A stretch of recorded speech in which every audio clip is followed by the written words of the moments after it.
Hello, everybody. Welcome back to Giving Forest with Yogi and the Bear. Very excited to have Mr. Rodney Smith on today. Hey, Yogi, how you doing? Good afternoon, everybody. I was going to say good afternoon, Rod. I'll say that now. Good afternoon, Rich. Good to see everybody. How are you doing? Rod, welcome on the show. We're excited to have you. Thanks for having me, you guys. I'm excited about sharing some time with you guys. Yeah, this is great. And obviously, the show's about people who are doing great things in the world, and you've actually been doing it for a very long time. So you have a really impressive storyline. I've obviously known you off and on through different people over the years. So I'm excited to dig in and learn a little bit more about what you've been doing, in the more recent past here. Yeah, Rich. I'm excited to share my journey with you guys. I was pretty excited when I mentioned Rod. I've known Rod for 32 years now. Met him when I first came out to Arizona, and I got to tell you, the Giving Forest, this gentleman right here lives in the Giving Forest. Through 32 years, his background has been tremendous in just the different things he's done to help people. And I'm excited to have Rod share that with us today. So Rodney, welcome. Welcome to the Giving Forest.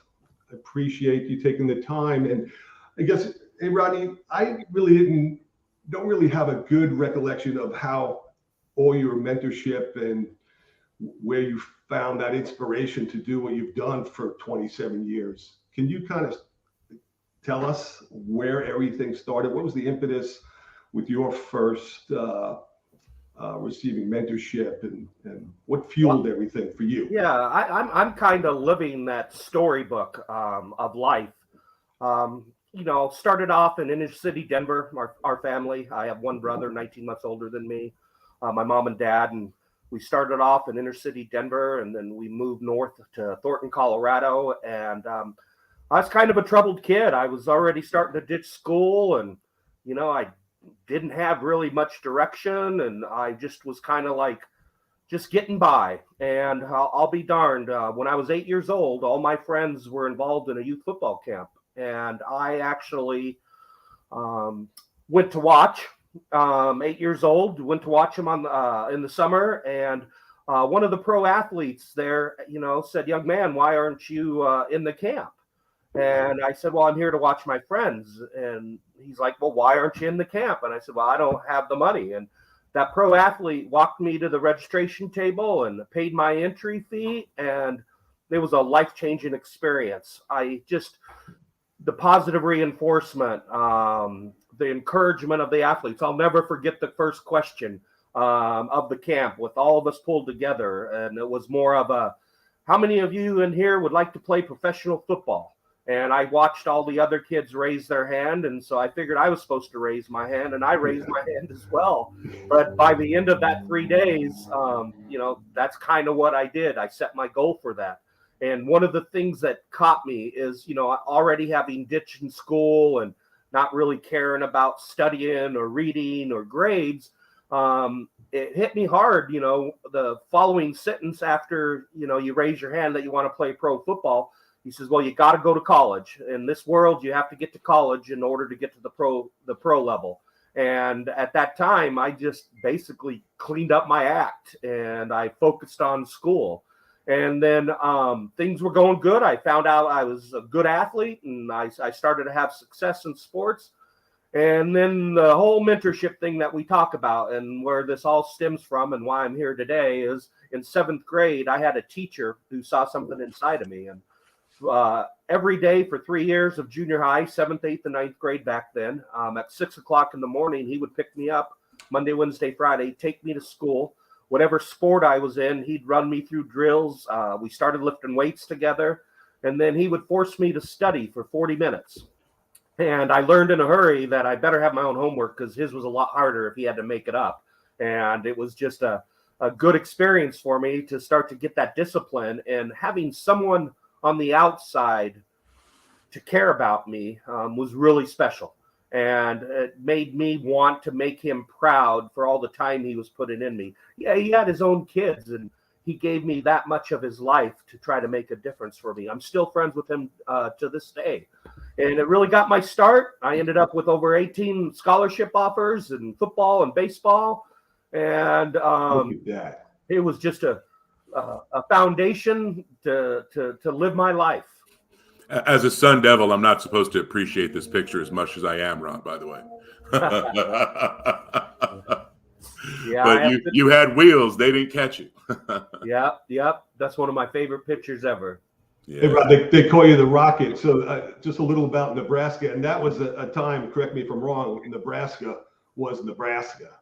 You know? Yeah. Matter of fact, my senior year of getting recruited in Colorado, CU was 0-10 my senior year, and CSU was 1-9. So wow. I pretty much was going to leave state. And Nebraska at the time, that was in their heyday. They were number one in the country. They were playing on national television 8 times a year. And, you're getting recruited and you got a lot of naysayers. And I had a little bit of friskiness, a little feistiness. And people told me, don't go to Nebraska. You'll never play there. And that was enough for me. And they recruited me hard. The third game of my senior year, I actually got hurt. Nebraska was one of the schools that was loyal to me. I just had a little arthroscopic knee surgery, just a little bit of a ligament tear. And their loyalty was rewarded by my loyalty. And they extended the offer to me, even though I only played in 3 games. And the rest is history. Now, you Nebraska, you were fast. You led the 1 year the NCAA in punt returns. Is that right? Yeah. My junior year, I was fortunate. A lot of college football is timing. I know Rich can attest to that. There's just so much talent at that Division I level that sometimes you just have to get lucky. Better be lucky than good, they say. And I had all the seniors in my position. And so I was just at the perfect storm and was able to get into the starting rotation my sophomore year. And going into my junior year, as you mentioned, I actually got beat out as a punt returner. But the first game of that senior year against Oregon, my junior year against Oregon, the leading punt returner, he got hurt in the game, and they stuck me in, and I took my first punt return back some 31 yards. I took the second one back 19. I made a good catch to save the ball from bouncing. And so the next week they said, why don't you go ahead and return punts again and let the other guy get healthy? Well, I went ahead and took one to the house, 67 yards, and I never looked back. And by the end of my junior year, I led the nation in punt returns. That's awesome. Wow. And I agree with you on the luck, by the way. A lot of people don't understand that between injuries and different things. And like you said, where you are with the cycle with seniors and, all the way down. So, that's fabulous. What a great story. Yeah. And it was exciting. I a second team All Big 8 for a couple years.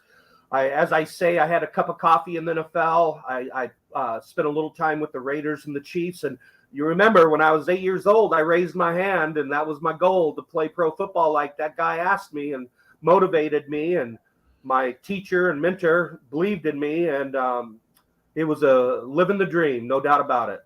Yeah, Rodney, sorry, Rich. Rodney, I was going to ask you just that story. I can't let it go by with Neon Dion, your first in the early years. That's one of the funniest stories you told me about your time in Nebraska. Just tell the audience this. Yeah, I yelled quickly. This little skinny kid felt like he was $165 in the first quarter against Florida State, is in my face, kind of talking a little smack. And I'm like, I don't know who you are. And he says, oh, you're going to know who I am. And, we ran the play. I didn't get the play, but later on in the game in the first half, he comes out again and starts talking again. And I'm like, you're not even on my scouting report. Who are you? And he's just like, hey, you're going to know who I am. I ended up catching a pass on him in the second quarter, and no big deal. I said a few things back to him, but it was just ironic that, the next year, Dion bursted. I think that was his freshman year. And then he just exploded as being one of the greatest athletes of all time. And I just laugh and knew what he was talking about. Yeah, Deion Sanders, great talent for sure. So Rod, you after Nebraska, was it a straight trip to Arizona? Was any stops in between, or? No, I had all my stuff in storage in Lincoln, Nebraska, and frankly, I had enough of Lincoln. I spent a good 5 years there, and as wonderful as it was, and as good as the people was, I didn't really want to stay there. But I was fortunate to play in 2 Sugar Bowls, 2 Fiesta Bowls, and an Orange Bowl. So we got to play in these major bowl games. Wow. And I found out the sun provided heat in December when we came out to play in the Fiesta Bowl. And I got cut by the Kansas City Chiefs, and it's like, what's next in my life? And I didn't know a soul, didn't know anybody in Arizona, but I went back, got all my stuff out of storage, and I think it was a 23-hour drive, and I ended up in Old Town Scottsdale, and just that's where it all began. Life after football. You know, no matter how prepared you are academically, goals. You know, I was a lost soul those first 7 months. You know, my whole identity had been around sports, and then developed on football. And, you know, it was a little rougher than I thought it was going to be, the transition out of athletics into the real world. That's a very good point. And it's true. You know, everybody kind of goes through that because it's like, where do I go? What do I do? This has been my whole identity. This is what I trained for. I work for 24/7. I think about, and all of a sudden, poof, it's gone. You know, and you just don't know when it's going to happen. I mean, obviously, you know, I had a herniated disc, which finished me, you know, my football career. And it's, you know, it's a shot. But then, you know, but then you learn to go on and you think, okay, it was a sport, but what did I learn from it? Friends that I had and that I made. It was funny. I know you had a friend just came in town. We were on the phone and you said who it was. And it was one of the chiropractors that helped get me back on my feet back in the early 90s from my injury. So, you know, you meet some amazing friends and people through the sport. And a lot of my friends that I still obviously see. We had Jimmy Warren on last week for the show talking about what he does. So, you know, you learn a lot from it, and it builds a lot of character, you know, which obviously is the foundation that now you bring to the next level of what you do in life. So I'm going to use that as a little break, speaking of, to run our sponsor, thank our sponsor. We're going to come back, and from that note, let's talk about sort of that foundation of football, hard work, ethics, loyalty, and all of that. And then how you started moving into some of your projects, your nonprofit projects. Thanks, Rich. Yes.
Thank you, Cashware. They've been delivering beautiful comfort for over 23 years, and we're very happy to have Cashware believe in us. And they have a charitable heart themselves. Yeah. And you know, with that, obviously part of the approach to and the show and what we want to talk about. I mean, in order to be a nonprofit, in order to make change, I mean, it's just a true reality that, you know, you have to raise funds, you have to make things happen, you have to set goals, and you have to achieve things for whatever your mission is. And that's obviously a big part of what, you know, we're trying to share on Giving Force, not only introducing it maybe to new things that people don't know about, but, you know, also talk about, you know, best in practice and something. So we're going to come back at the end of the show, because you're obviously been doing this for a long time, and you're going to talk about some of the tips and pointers that you have found with success, you know, growing nonprofits, starting nonprofits. So let's start with kind of, you know, what you've gone through, some of your projects, what you're working on now, and give some people some of the examples of what you've been doing, if that's okay.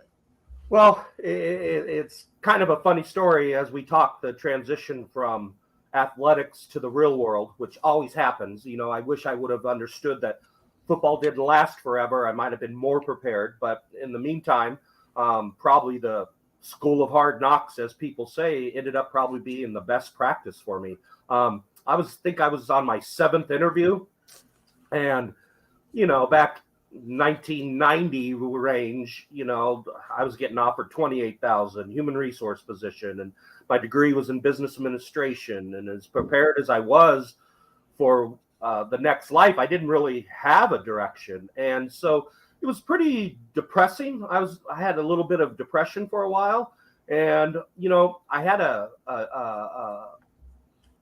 gym that I belonged to, and another former player from the University of Pittsburgh, offensive lineman, and he had an opportunity to play with the Bills, and I believe Miami for his professional stretch. We both kind of had moved to Arizona together, and we were at the same gym, and I remember telling him how disappointed I was in my interviews, and I had no idea what I wanted to do. But what I did want to do is, let me run a youth football camp. It changed my life, gives me some purpose. Why don't you partner up with me? His name was Tony Brown. I know both of you know him really well. A little shout out to Tony Brown. I'm sorry, Rob, but yeah, I had the pleasure of working. The only job I ever had was right out of college, was when I worked in I finished with a degree in economics. I was going to go work for Oppenheimer in New York, and the market crashed. So that was my first lesson in legalized gambling. So I had a buddy who worked in radio, and I started working in radio and ran across Tony Brown, an absolute legend, huge monster of a strong sweetheart of a man. And it was funny. I was looking through some of the assets that you had sent over, and there was a picture I had to stop, and kind of a little heart punch. Just an amazing, amazing person, which is part of how I hung out with Yogi a few decades ago. That was in the 90s as well. And I know Yogi was even closer with Big T than me. Yeah, his passing at 44 years of age because of cancer was a really rough experience. Obviously, I had been with him for a long time and knew his family and kids. And but my whole life started with Tony. We got after it. I know Mark Yagoda has some of the best stories, and his friendship with Tony was strong as well. Yeah, Rich, you're exactly right, Rich. I met you through Tony. I was sharing a house with Tony back in 95, 96, something like that. And you came over, and that was our first introduction. So you were a little smaller than Tony. You're a big guy too. Just like with Jimmy, I love feeling like a petite flower. Tony was, NFL Buffalo offensive guard for Jim Kelly. Jim Kelly said Tony's like American Express. You just don't leave home without him, because he's just a warm-hearted, funny guy, and we miss him terribly for sure. Yeah. And benched over 500 was a monster of a man, but a sweetheart. Yeah. Like I said, it was just that casual friendship that we developed at the gym. And so at that stage, I just decided to put my energy. I actually flew back to Colorado. I had maintained a friendship with the professional athlete and his family. And I sat down with him and I said, how did you change my life back then? I had nothing, no direction, no goals, no aspirations. And, he actually still had notes in a file cabinet talking about positive reinforcement, messages during the 3 days about academics and education and all the things that were important.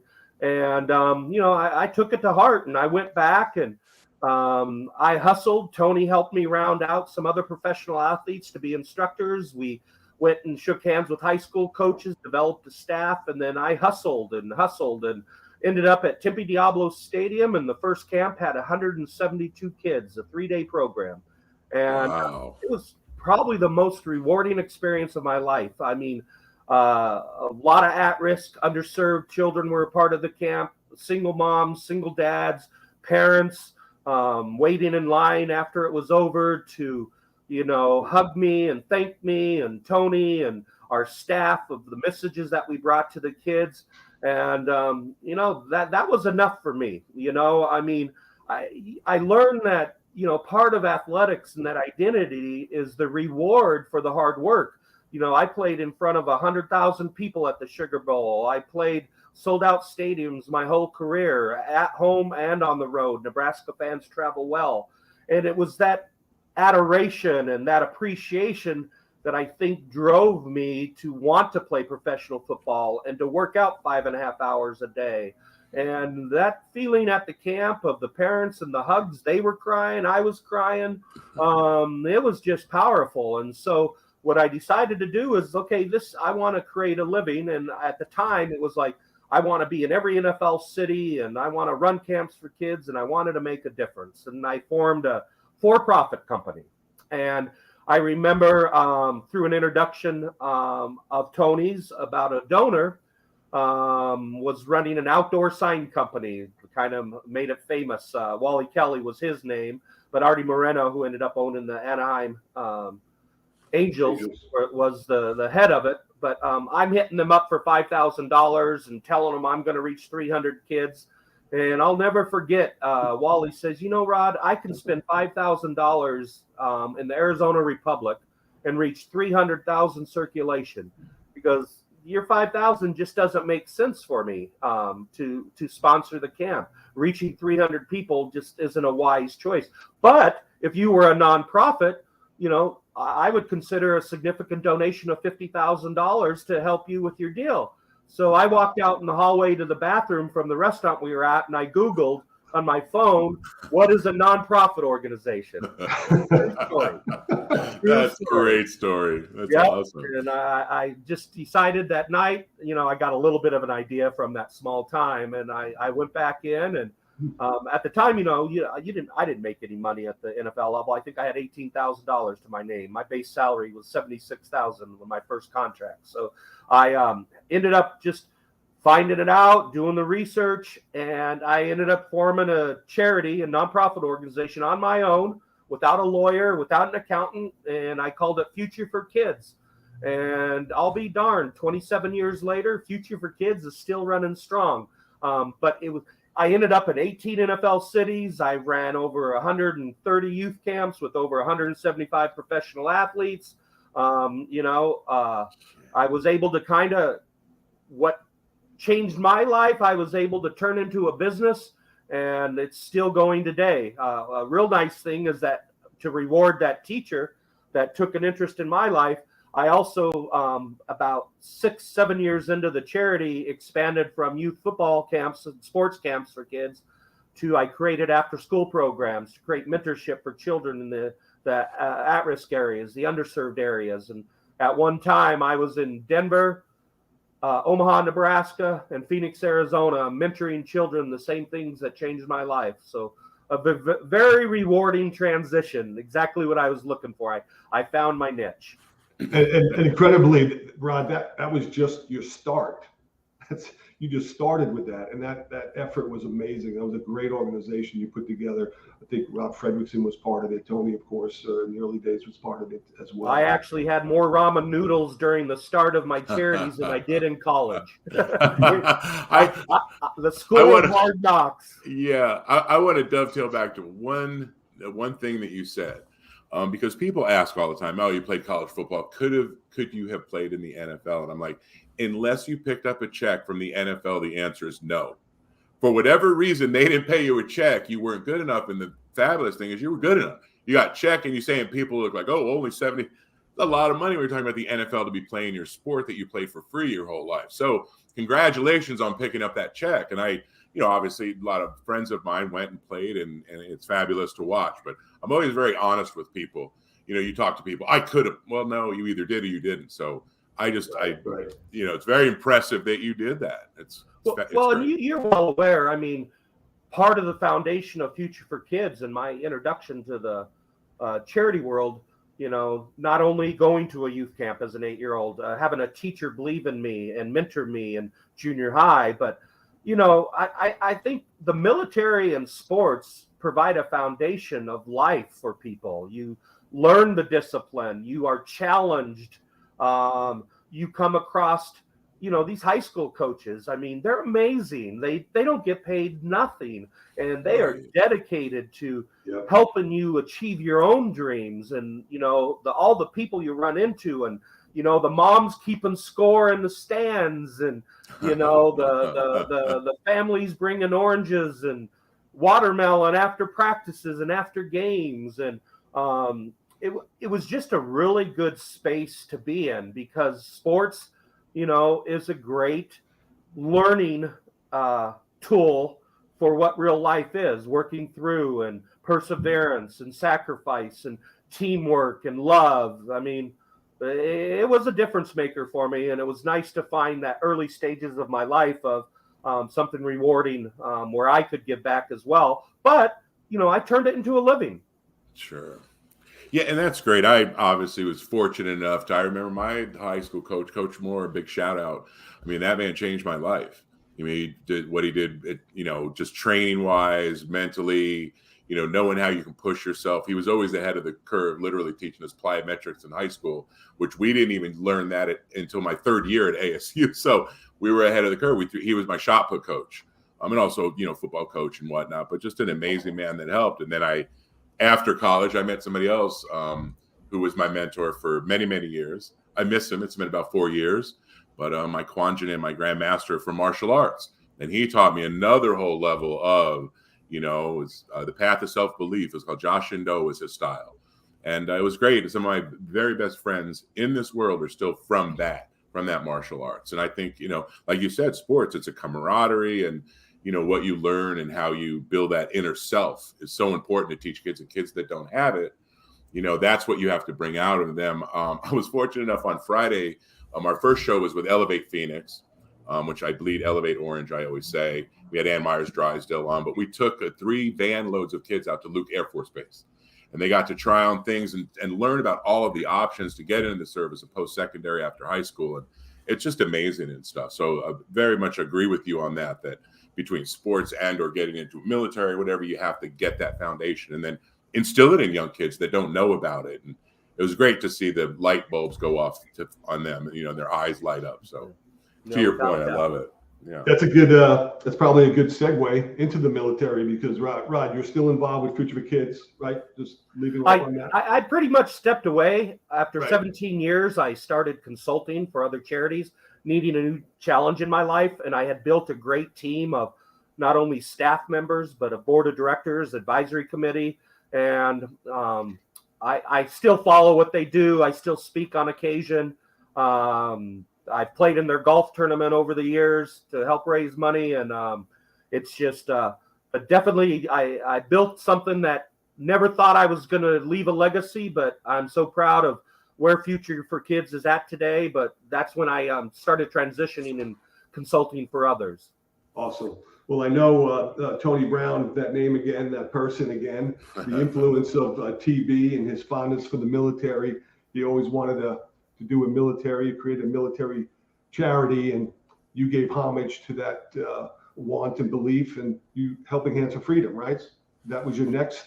Yeah, that's the next one, and that bad boy is going into its 15th year of existence. Wow. I got one at 27 years and one at 15 years, and it was kind of ironic how Helping Hands for Freedom. It's a pretty cool story of how that materialized. I was consulting for a charity in San Diego, California, and it was called Freedom is Not Free, and it focused on wounded service members and their families.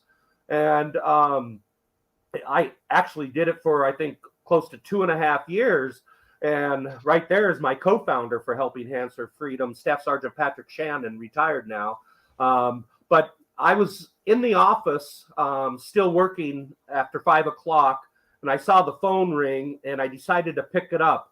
And he was in Walter Reed Hospital in D.C., going on his 8th surgery. He had 4 kids at home. He had a stay-at-home wife, and he had a very successful job at Walmart as a manager of a store, and was quite successful. But at 38, he decided to serve his country, continue through the National Guard, and ended up getting deployed in Iraq.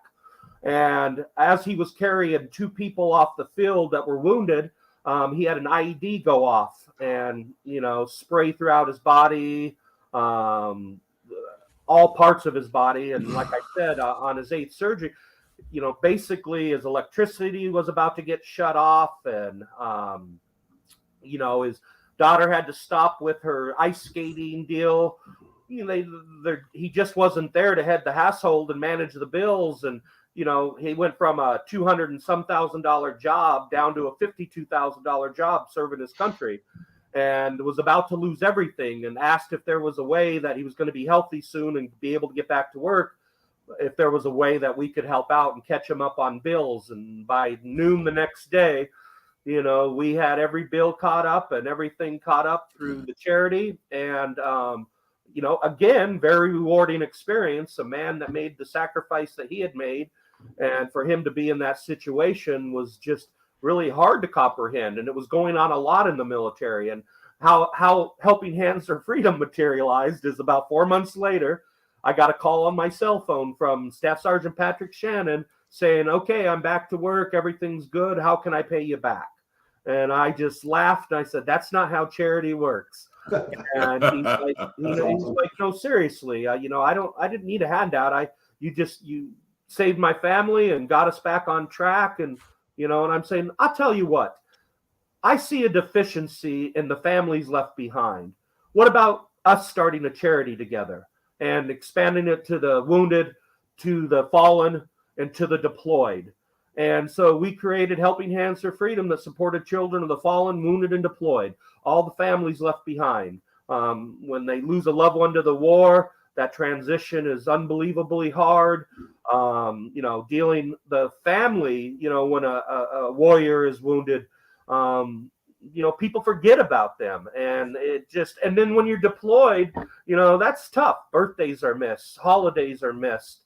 And so we just created a charity that helped with life enrichment. We make sure that we pull all the children together that are living in the same circumstances, with parents that are deployed, parents that have lost a father, getting those kids together and affecting their life, and just sharing things with them, and emergency needs, as we continued that whole component of supporting them when bills are tough and they're still going through their transition. This PTSD is no joke, and we try to be there for those families. And 15 years later, Helping Hands for Freedom, we've got a CEO, Eric Snells, who's had a son serving as a sniper over in Afghanistan, and dealing with PTSD. It's something really close to his heart, and he's doing a great job of managing the charity and keeping it alive, and continue to serve the Arizona community all around the country. Actually, we're based in Arizona, and we still serve service members throughout the country, but he's doing a great job running that organization. That's so fabulous. And obviously there's a lot more that needs to be done and should be done for our veterans. Obviously, everybody knows that. We're going to have somebody on in a few shows, Shots for Soldiers, and that's what they work with military. And it's really sad when you hear some of the stories. They go and they literally risk their lives and ruin their lives physically and mentally for our country. And then I think we could do a better job of taking care of them. So great job on doing that. Yeah, no doubt. It's just fascinating. Our government, they just need to get out of the way. It's up to the private sector to affect lives. Every time the government gets involved, it just seems like a lot of things go wrong. And, the nonprofit starts with passion. And as I've always said, it's when you treat it like a business that you can have success and sustainability and measurability. But it all starts with passion. All these small nonprofits and the community, the support, the teams that you put together, they're crucial, especially in the military. They're very crucial to helping with the service members that are suffering. Yeah. Can you talk just a little bit about the walk and what you did, speaking about suffering, with your bucket of ice with your feet in it? Yeah, truly, probably one of the most amazing experiences of my life. We had a chairman of the board at the time, I think back in 2008, if I'm correct. It's been that long. Developed this plan to start in New Jersey, Interstate 40, the famous old highway, and walk all the way across the country, some 3,900 miles to the San Francisco. So from coast to coast. And my co-founder was based in Indiana, and he took on the challenge of walking Indiana. Well, I'm not smart enough to do any research geographically. With a month and a half to go, decided, well, if you're going to walk Indiana, you can't one-up me. I'll walk Colorado from Kansas border to the Utah border. And I started training. And Ironically, the goal, they were walking 30 miles a day, starting in New Jersey, 30 miles a day. So basically, they're doing a marathon plus every single day. And so, finally, when I made the commitment, it's like, okay, I went ahead and Googled it. And I had some frickin' 697 miles that I had to deal with. The farthest I got in training in that month and a half was 15 miles. I had to call Uber 4 times to get home. Oh my goodness. Trying to walk all areas of downtown Denver, every direction. I had good rhythm at 9 miles, but I never made it past 15. And I remember like a week and a half before, I'm stressing and I'm losing sleep. I'm never going to make it. I'm going to fail. My co-founder, these guys are sacrificing, raising money in every city, every community. Through this walk, we were raising money to build a healing house for Gold Star families who lose a loved one to the war, the PTSD. And, I just was like, had all this worry that I was going to be a failure. And they wouldn't let me back out. I tried.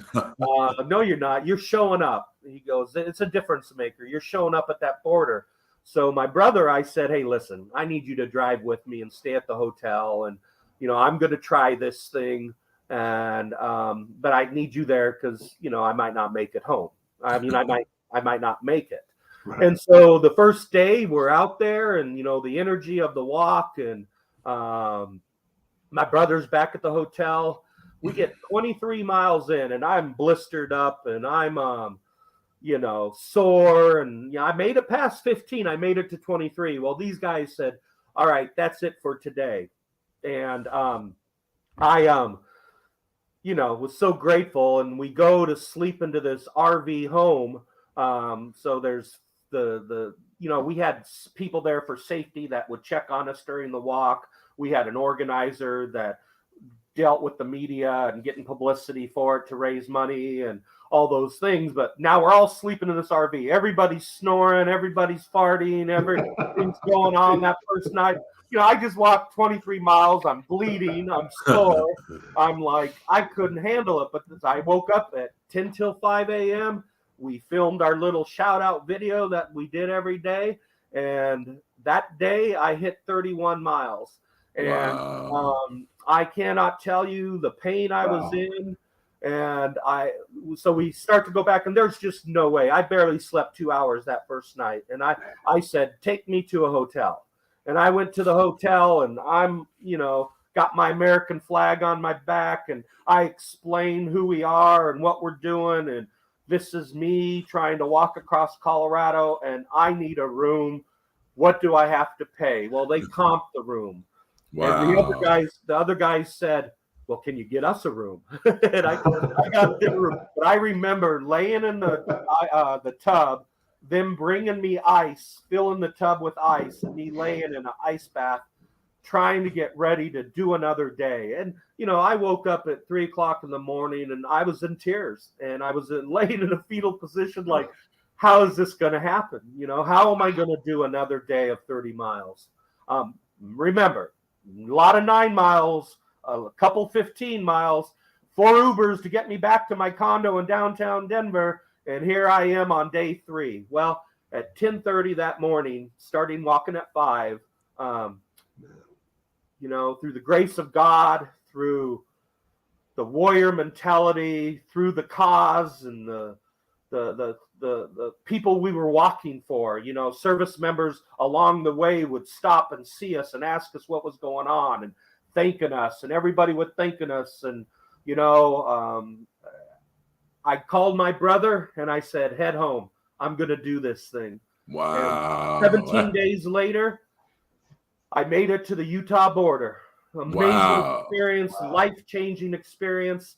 You felt like that, didn't you? Yeah, you felt like that, brother. Yeah, right there.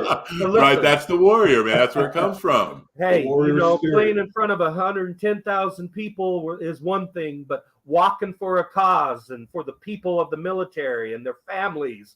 The challenge, I mean, it was unbelievable. It was unbelievable. You walk 6 days and then you take a day off, and that day off you didn't move from your bed. Wow. But I tell you what, the strength. It's funny. In the morning, everybody's chatty catty. Chatting and talking and sharing and laughing and seeing the sunrises every morning. Well, so think about it. You get 11 miles. You still have 19 miles left. You get to 17 miles, you still have 13 miles left. You get to 24 miles, you still have 6 miles left. Those were awful quiet. You were in your own head.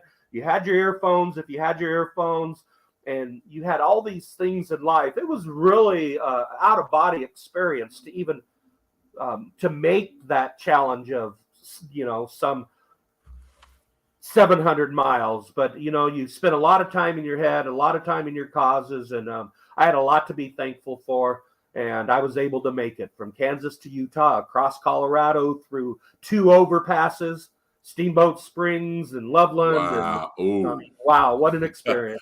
That's now. What year was that? How long ago was that, Rodney? I think it was 2008. I'm getting a little older. I can't recall those timelines like I used to. And I mentioned, for some reason, we ran across it and we helped with like the daily updates, because obviously, we do have a digital agency forever.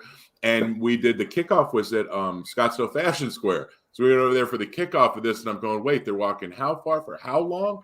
How long did it take? It was oh my goodness. Like, I just listening to it and watching it, Well, from Jersey to San Francisco, and mine was 17 days. Yeah. It's just hard to comprehend. I don't know that. So 2 of the men, a friend of the charity, Kevin Winton, and David Roth, who was our board chair at the time, a police officer. Kevin was a math teacher, and I can't believe it, man. They did it, and my co-founder did Indiana. We all met in Sacramento and finished the walk together. And along the way, we had groups. And like I said, I think the reason they told me to just show up at the border was because of the experience. It wasn't me walking and training. It was we walking for a cause. It was me being part of a team, of us coming together. And the energy of the people that would stop and talk to us, the energy of the interviews, the energy of the companies that got behind us, and the shout outs every morning that we did, and the support that we had from the community across the country. That's it. We walked on their wings. It was truly a powerful, life-changing, never to be replicated. If I walk more than 3 miles, shame on me. I'm done with that. and so obviously congratulations and well done. We're going to put up a couple of videos after the show on our YouTube channel. So check out Giving Forest, our YouTube channel. We'll add a couple videos of the event and whatnot, and something else we're going to talk about now. I forgot about those videos. Yeah. So we're gonna put those up online on our channel so people can watch them. And for the record, if you haven't been to Colorado, I was fortunate enough to do a lot of snowboarding, not too planking skier stuff, but snowboarding up in Colorado. And I remember when I'd get up there, I'd bend over and put my boots on. I'd be out of wind. Like, people don't understand how thin the air is up there. It is another level of, oh my goodness, So kudos to you. Well done. Hey, amen to that. I'm telling you, hitting those overpasses. But to see a sunrise every morning and a sunset every night, that's hard to replace. We were lucky with the weather. Like, they had to walk through rain and sleet and snow and everything along their walk. Colorado was beautiful to me for 17 days. I only had 1 day of rain. That's awesome. American pride, Rod. Well, hey, if that's okay, because we're gonna come back on that note. I'm gonna run one more little quick thing for our sponsor, Cashware. So hold on, and we'll come right back, and we'll pick it up right from there.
think I saw some nice cashmere socks that would have been really good for your trip, for your walk.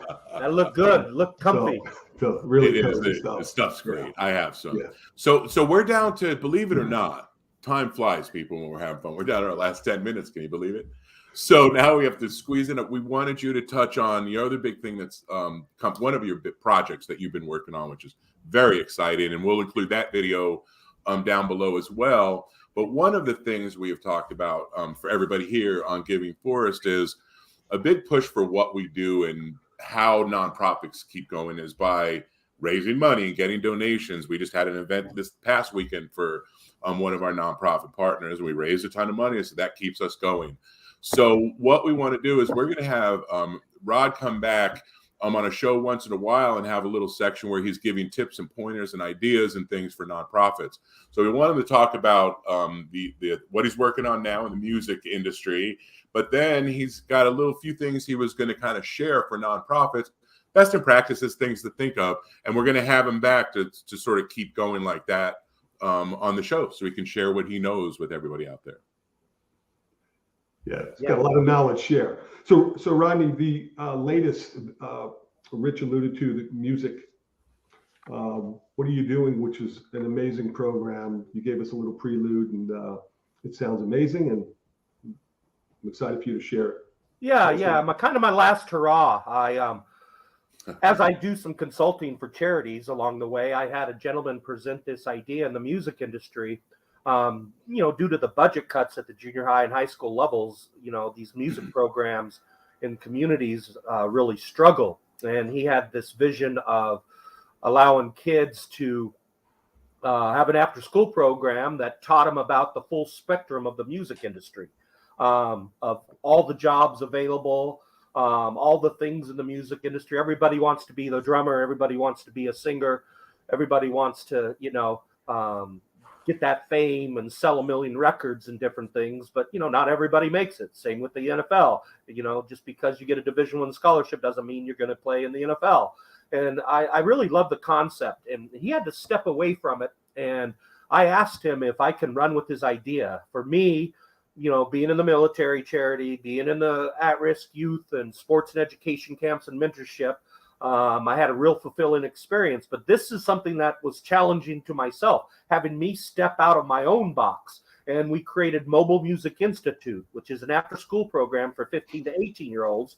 And we have tryouts where these kids, playing their instruments, singing their songs, and we identify 12 to 15 students. And we get them together, we form a band, they come up with a name, they write a song, they write a melody. We teach them about production and engineering, live sound mechanics, name, marketing, budgeting, branding, tours, deals, artist management, band management, all the way to the live performance of actually producing the record. And we do it in 6 weeks, twice a week. And we were able to launch a pilot program in San Diego this past year. With COVID, things were difficult. We had to stop the program. It was a lot of obstacles to overcome, but the energy in the kids of showing up at the after school program and everything that was associated with it to getting their record played. We couldn't do the live performance because they weren't in California allowing students and parents and everything to get together, but we got them on one of the most popular radio stations and got their song played. And just a very, very rewarding experience. And, we're looking to go from city to city all around the nation. And I'm, as we talk about, and I'm anxious to come back and share some strategies and all the things associated with it. I've already said it. When you stop treating a nonprofit like a business, that's when they fail. So I'm taking the passion. I've surrounded myself with people who know the music industry. I'm building an advisory committee right now. Helping create the curriculum, fine tune it, mobilemusicinstitute.org. We have a 6 video series of the kids, each of the classes and their progress from brainstorming about a song to playing it on the radio station. So it's a really exciting project, and I look forward to the future of it. Like I said, my last hurrah. I know. I learned a little bit about it and watched the video. Like I said, we'll add it in. It looks fabulous. I want to figure out a way to get some of our kiddos around here, some of the urban youth kids we work with, to take that that course, that class. And Rich, being a music guy, I mean, when he heard about that, he was couldn't believe it. I love music. I haven't found anybody who doesn't love the concept. These schools, they have to go do their own fundraising for their music department, to have a band, to have a choir, to have a jazz band and stuff. Music has took a big hit at those earlier levels. And, I love reaching the kids and their artistic ability. It's amazing how talented some of these young people are, and they have no guidance of like, how do you stay in the music industry? How do you, learn how to manage a band? How do you learn how to be a production engineering person, a live sound person? There's just so many vehicles. Like in football, you can be a director of media relations. You can be a trainer. You can be a coach. Same thing in the music industry. And these kids just weren't getting exposure of that. Our hope is to turn it into a feeder program for internships and scholarships to music places. And, we really have some big plans for it. Yeah, I love that, and the concept, and the difference, like when you take sports and you look at the Billie Eilishes of the world and Charlie Puth. Yeah, they created this from their bedroom. Billie Eilish still records out of her bedroom with her brother. I mean, what they can do now with the DAWs, your little workstations they can use and all the digitized things, 808 beats on the back, like there's so many things they can just do without even really knowing how to play an instrument to a certain level. That's what I do. I use little things to fake it, but I love it. I love music, and it's really about that. It's like what you do with it, and it's to express themselves. So I love that concept. So we're down to the last few minutes. Do you mind, Rod, if you give a couple of talking about that? The financial part of nonprofits. It's just the reality. You can have the best cause and the best people, but if you don't have money to support it, it can't maintain. So we'd love to hear, a few little tips and pointers from you at the end. And like we said, we'll have you back, and we'll have you come back and share stuff, on our show every once in a while. Yeah, no problem. Can't get too much into the weeds. We'll do that in the future. Of course. But, a nonprofit is judged in 3 categories. You're judged by how much money you spend administratively and how much money you spend raising money, fund development. And then the biggest factor for donors is your programs. Can you make a measurable difference? And those percentages are very crucial to a charity, because, the difference between a for-profit organization is people invest and they get a return for the money. In the nonprofit world, they invest and they get a tax-deductible contribution, but still expect a measurable result. So that's where the business side comes into it. And, I kind of look at it, you break it down into management and leadership.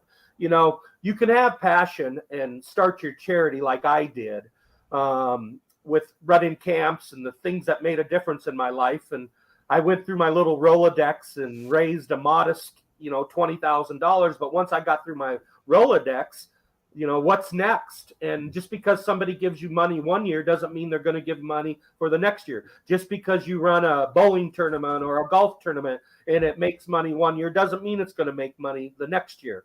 And so management and leadership is so crucial to it, and building a team, management, building like-minded people in the organization that have shared your experiences and getting them on board. You have management and leadership. The government forces you to legally and accounting wise to take the steps to keep your organization in compliance to a nonprofit, so your donors can take a tax deduction. Board and committee governance, federal and state reporting. All those things are important with management and leadership. So you have to have a good understanding of that, and building a team, and adhering to the compliance and regulations associated with being a nonprofit corporation. You have strategic development and implementation, from every component, from marketing and social media, from fund development, public relations, advertising, special events, administration, organization. You really need people who have built businesses. And, a lot of people think when you ask them to serve on a board and to volunteer. You know, they have a deer in the headlight looks, but there's people out there that are so successful that, you know, I like to keep them in their lane and have them focus on what they want to help with and stay there. And strategic development in all components of a nonprofit is the key. You know, you have to have people with experience in running special events, and then you have to organize it and what it means, and volunteers and ticket sales and, you know, silent auctions or whatever it may be. And then you have, you know, your program development and how do you measure it. The whole component of strategic development is crucial in every area of a nonprofit. And that program delivery is the most, because as I said, you're broken into administration, fund development, and programs. Well, people want to see those programs at that 70 to 80% level. So for every dollar you raise, they want to see 70 cents to 80 cents going into programs. And you have to do that in order to be successful in a charity. And that involves a lot of program development. People like, for me, I went and got people who tried to make it as an artist and failed. I went to people who were background singers to famous artists, keyboard players for famous artists, band managers, artist managers, and to help create the curriculum for Mobile Music Institute. Same thing happens with whatever your charity is, whatever your cause is you need to go to experts. You know, when I built my mentorship programs, I had a ton of teachers' involvement to make sure that I understood what it meant to be a mentor and what was missing in the current system, and to develop that program, but to develop it with being able to have measurable results. So I could share it with the community. I could share it with the donors. I could share it with the new schools that I want to go and take my program to. So it was really crucial and important. And then the dreaded fund development is the, well, that's a great place to stop. let them leave them wanting a little more. Yeah. Well, Rob, we cannot thank you enough for being on, and I can't wait to hear more about, you know, your tips and pointers and where you have found success, and, you know, maybe things to avoid, you know, as well, which I think is a big part of as you're learning and you're growing. So we just want to thank Rod for joining us today. We look forward to having him back again. And do you have anything on the way out, Yogi or Rod, that you want to say? Rodney, I mean, when I told Rich I have somebody who knows a little bit about nonprofits, 501c3s, you certainly hit the bullseye, buddy. No one better. No one better. I really appreciate you. Well, you know, I'm grateful. You know, even the recognition from you and your friendship for 32 years. Rich, you coming in and out of my life over the years and allowing me to be a part of this. I'm forever grateful. I've lived the hard knocks. I've built my own. I've consulted for others. I have a wealth of knowledge, of real life experience, licking envelopes, addressing envelopes. You know, I have the whole spectrum of this thing, and I hope that I'm able to share that with people that want to give back and have an impact. And we're going to get you to share that with everybody so they can take advantage of your knowledge. So, all right. Well, to everybody, thanks for joining us today again. Giving Force with Yogi and the Bear. Thanks again, Rod. Appreciate it.